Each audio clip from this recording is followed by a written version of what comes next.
Autre défi à relever toujours au plan sanitaire, c'est l'éradication du paludisme d'ici à 2030.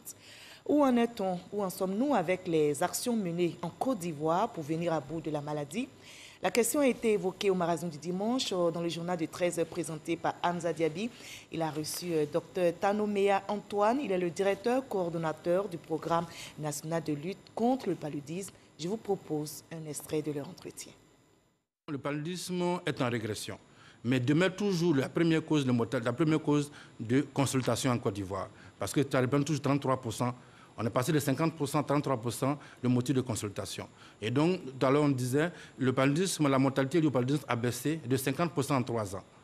C'est-à-dire aujourd'hui, on était à 3332 en 2017. Aujourd'hui, nous sommes à 1641.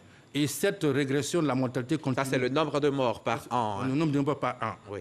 Et donc, ça y est, cette régression des décès continue, même en 2020 encore, continue de régresser.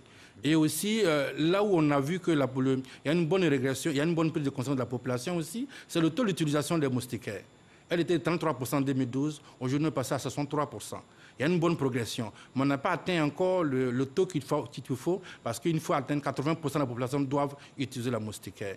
Et aujourd'hui, pour les populations qui sont situées à plus de 5 km d'un centre de santé, il y a plus de 10 000 agents de santé communautaires qui sont formés pour la prise en charge des enfants de moins de 5 ans. C'est ça qui nous permet d'avoir moins de cas de paludisme grave et moins de cas de décès. La moustiquaire est le premier moyen de prévention de la lutte contre le paludisme.